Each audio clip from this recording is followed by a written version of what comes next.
নমস্কার সকলকে, a very warm welcome to my channel Jagriti the Awakening. This is Lopa Banerjee in front of all of you with my new podcast. বেশ কিছুদিন হলো এ মাসে 25শে বৈশাখ ছিল। রবীন্দ্রনাথ ঠাকুর, আমাদের প্রাণের ঠাকুর, তার জন্মতিথি। সেই উপলক্ষে আমি ফেসবুকে তো একটি গান করেছিলাম, কিন্তু আমার খুব ইচ্ছা ছিল রবি মাস উপলক্ষে ছোট কিছু নিবেদন করার। সেই দিন সেটা সম্ভব হয়নি, কিন্তু আজ আমার অন্তরের তাগিদ থেকে আমি একটা ছোট্ট নিবেদন করব। সেটা হলো, আমার একটি বই আছে, অনেকে জানেন আবার অনেকে জানেন না।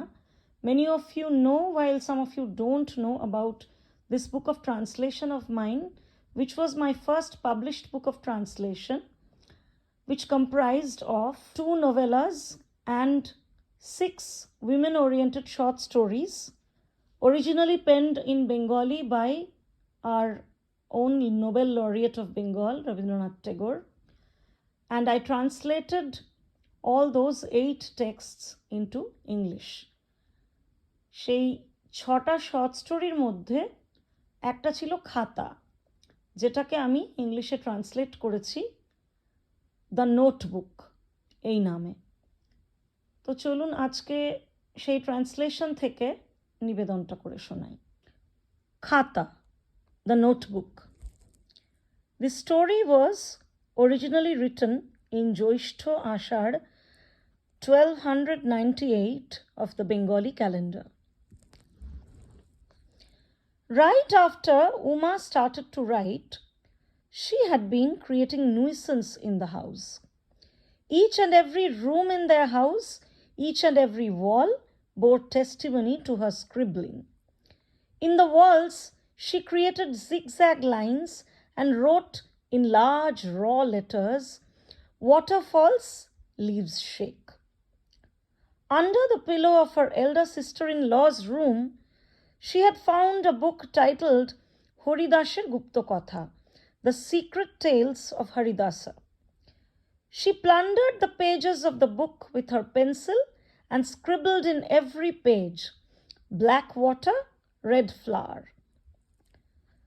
She even took the almanac, the calendar, one that was for regular use in the household, and had almost replaced the list of the constellations printed there with the large letters created by her own child hands.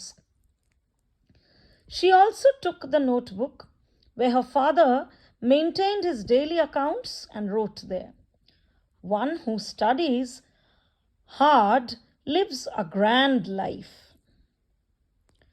These literary endeavors by her had continued unperturbed for days until a serious accident occurred.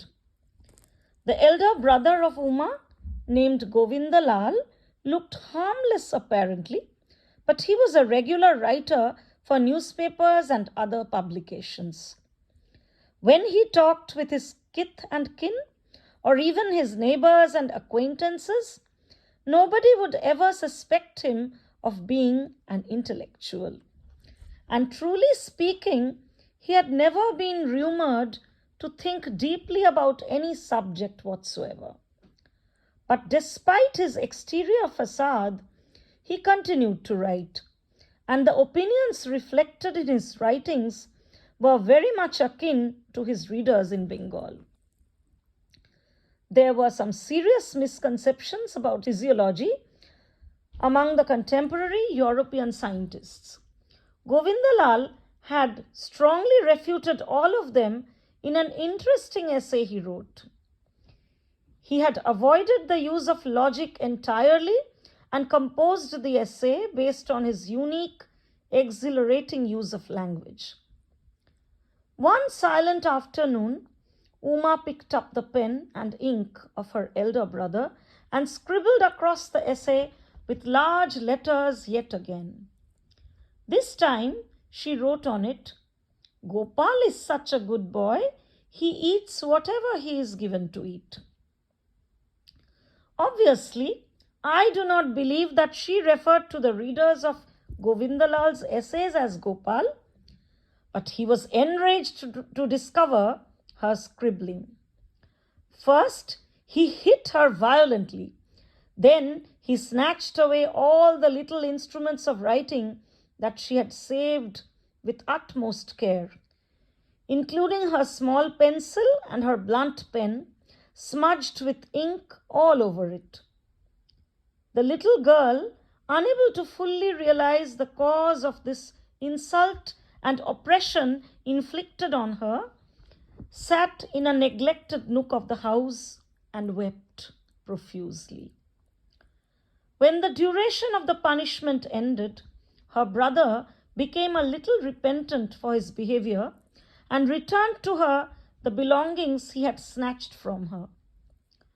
Moreover, he tried to obliterate her pain by gifting her a decent, hardbound notebook. This notebook became the sanctuary for the 7-year-old Uma. She kept it under her pillow at night and on her lap at all times during the day as her prized possession.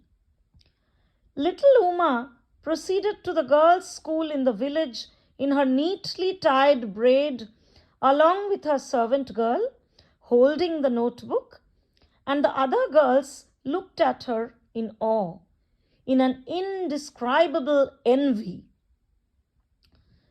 In the first year, she wrote in the notebook with extreme care, "The happy birds are chirping, the night has come to an end." She sat on the floor of her bedroom, clutching the notebook tight, read and wrote with a loud musical voice. Thus, she collected quite a number of prose and poetry. Towards the entire second year, she started to express herself through some independent writing, brief but extremely significant, with no exposition or conclusion. A couple of them can be shared here as examples. In the notebook, just below the place where she copied the story of a tiger and crane, she wrote a line of her own, totally detached from the fable or from contemporary Bengali literature. She had written, "I love Yashi very much. Now, I want to make it clear to my readers that this is not the beginning of a love story. Yashi, for that matter, was not the name of an adolescent boy, but the endearing short name of a servant girl of the family whose full name was Yashoda." Although this very line suggests intense friendship between the two girls, it absolutely does not prove Uma's attitude towards Yashi. For one eager to write an authentic history regarding this, there was enough testimony in this very notebook which refuted the previous proclamation of love. And this was not the only one. In fact, all of Uma's compositions were full of contradictory statements. Like, in one place she wrote, "I shall never ever speak to Hari again." Hari is again the name of her classmate, Haridasi. Just a few pages after this, she wrote some lines which would easily make one believe that Hari is her most intimate friend in the whole wide world. These trivial literary expressions of Uma, however, came to a halt very soon. One auspicious morning in the very next year, when the little girl had turned 9, the music of Shehnai resounded in their house, marking a new beginning in her life. Uma was getting married. Her groom, Pyari Mohan, was a fellow writer of her elder brother, Govindalal.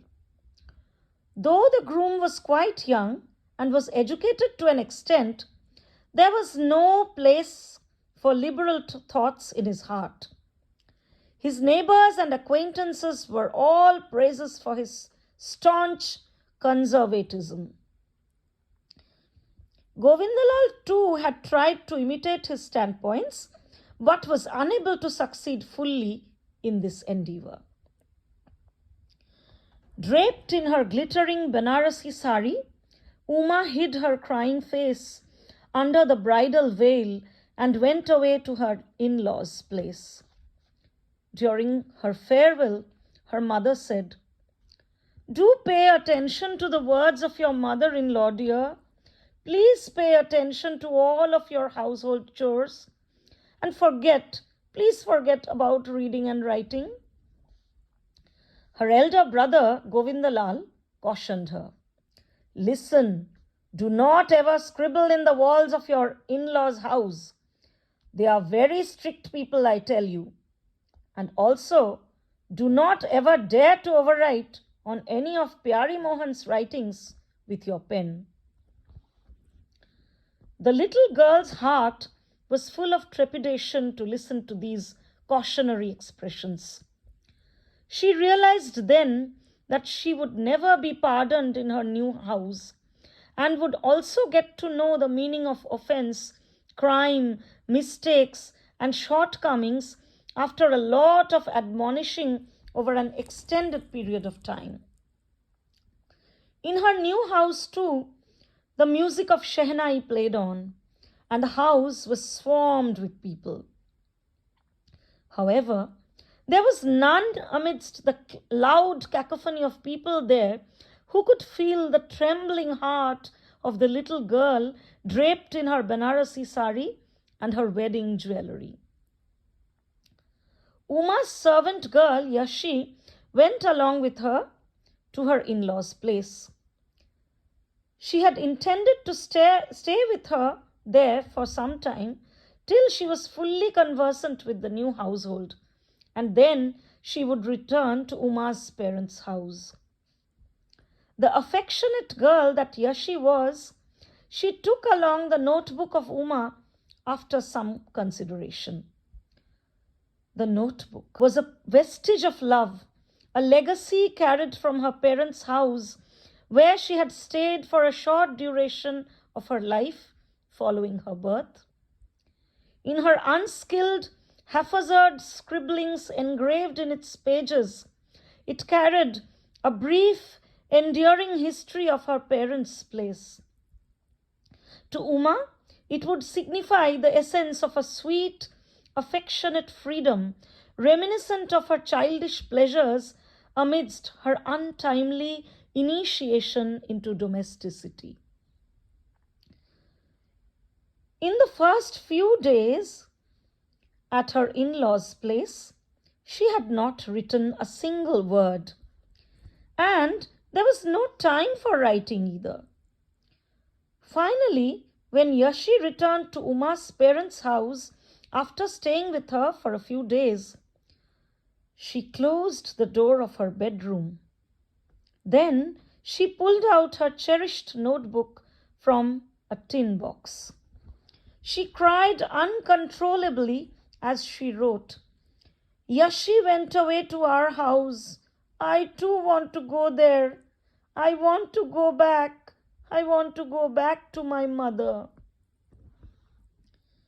These days, she did not have the scope to copy stories from her books.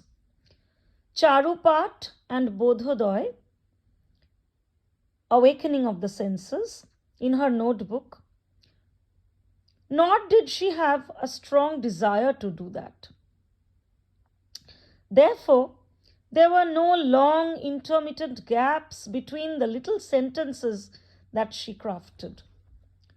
Just after her earlier expression, she wrote in the very next page, "If Dada comes here and takes me back home, I will never spoil his writings." It was even heard that Uma's father had sometimes attempted to bring her home for a brief visit. But her elder brother, Govindalal, would conspire with her husband Pyari Mohan not to let that happen. Govindalal explained to his father, "It is the right time for her to learn how to best serve her husband. It would only disturb her and distract her from the domestic duties if she is brought to her old house at regular intervals now." He had recently written a compelling essay on this subject, which combined useful advice and satire to such an extent that it moved many of his readers who were unable to deny its sheer invincible truth. When Uma had heard about this essay written by his elder brother in her in-laws' house, she could not help writing in her notebook, Dada, I beg of you, do take me home for once. I promise I will never ever irritate you with any of my mischief." One silent afternoon, while Uma bolted the doors of her room to write another meaningless, inconsequential account of her day-to-day life, her inquisitive sister-in-law, Tilakmanjari, peeped through a hole of the door and caught her in the act of writing. For days, her curiosity about Uma propelled her to keep an eye on her while she closed the door of her room. She was astonished at the revelation. There had never been such surreptitious celebration of Goddess Saraswati in their household, and that too by the women of the house. Her younger sister, Konok Manjari, was passing by. She too imitated her sister and peeped through the hole. And then, after a few moments, her younger sister, Ananga Manjari, too little to be able to reach the hole, balanced herself on her toes and toiled to discover the secret conspiracy behind the bolted door. Wrapped in the act of writing, Uma suddenly heard the giggles and whispers and voices of 3 familiar entities outside the room. Soon she realized what was going on and kept back the notebook in the tin box. She hid away in her bed for quite long in the shame and terror of being caught. Pyari Mohan soon got to know of this, and it worried him to no ends. He was sure this act of scribbling would sooner or later lead to her reading of novels and drama, and thus her domestic duties would take a back seat. After thinking about these consequences with much deliberation, he had deduced a subtle theory on the subject.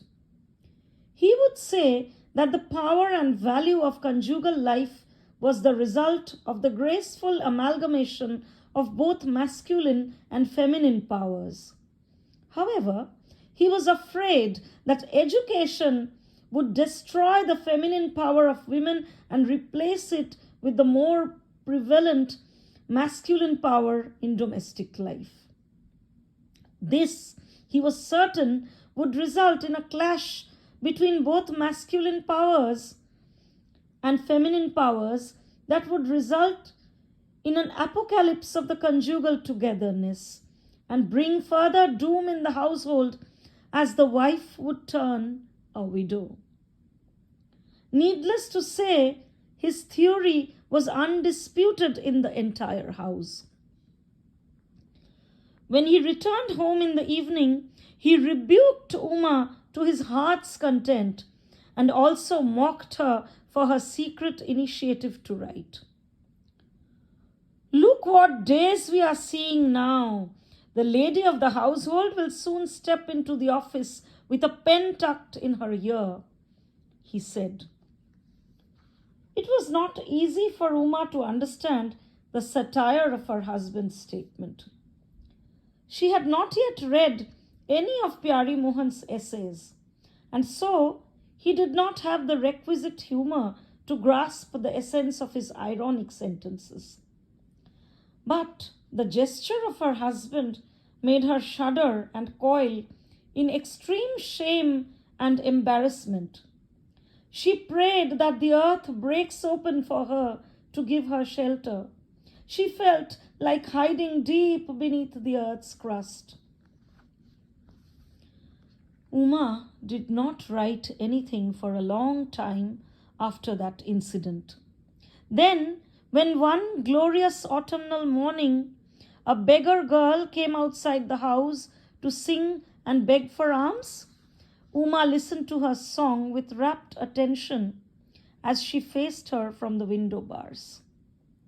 The gracious sunlight of the autumn morning made her nostalgic of her childhood days.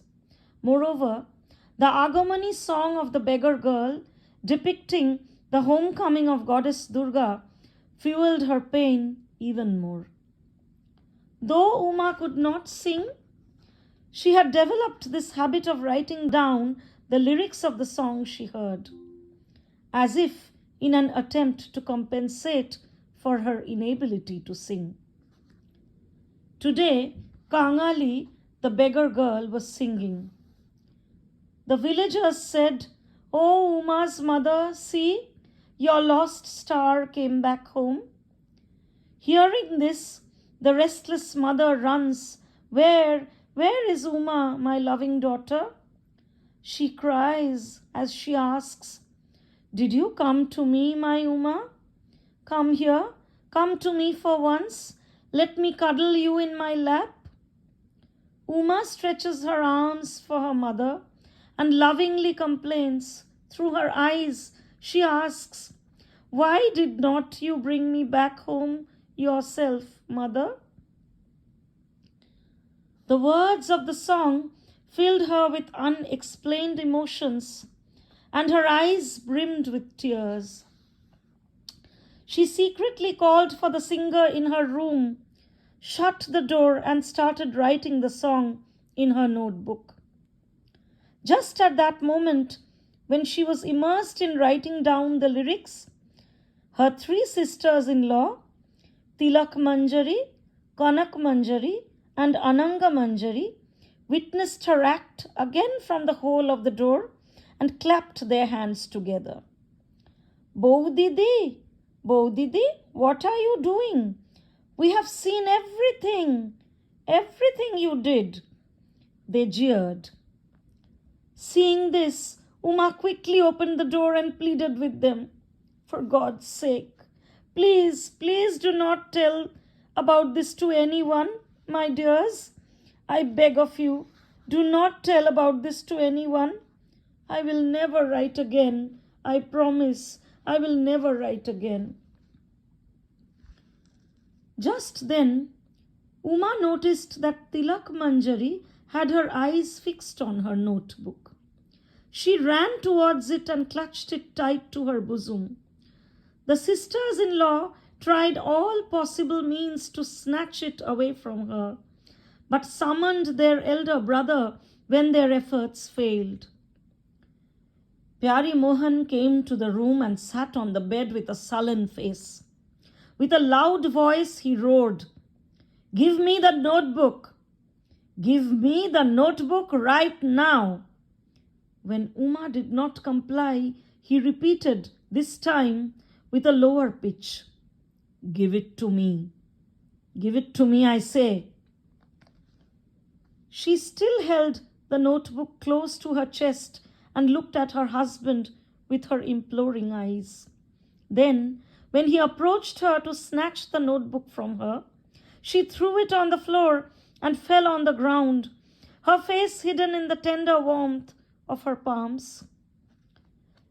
With resolute hands, Pyari Mohan picked up the notebook from the floor and started to read the writings of his young wife in a loud, satiric voice. In the verge of a collapse at this unexpected exhibition of mockery,